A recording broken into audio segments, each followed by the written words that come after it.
And if you're special, then this temptation shouldn't mean nothing to you. That's what when you want to put yourself in this, you don't want to read that. There's no temptation that's common. That's how the Christian gonna give it to you.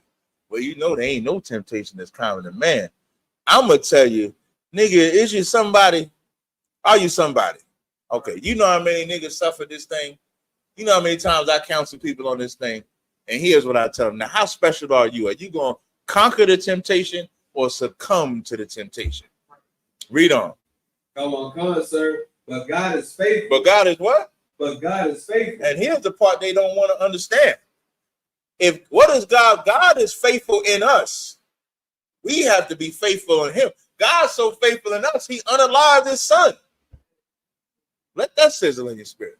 God's so faithful in us. He said, if I unalive my son, they'll repent. That's how faithful he is in us. Yeah, you got to put that shit in your chest, straight up. That's how faithful God. There ain't nobody more faithful than the Most High. That's why I'm saying God is faithful. Go ahead. Come on, God. Who will not suffer you to be tempted above that ye are able? Now, he ain't gonna suffer you to be tempted more than you are able, meaning you ain't been tempted enough. In real talk, you ain't been tempted enough. You ain't. Because if he ain't gonna suffer you more than you are able, if you got faith in the Most High, then you got to realize what he giving you is just a taste of what he could give you. God, I never thought about that till just now.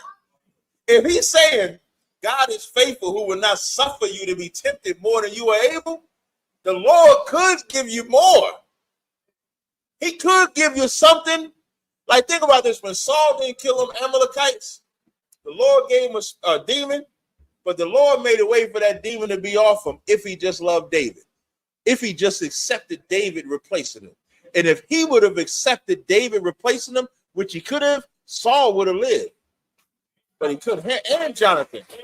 Saul and Jonathan died because Saul couldn't suffer the demon that was on him that he brought on.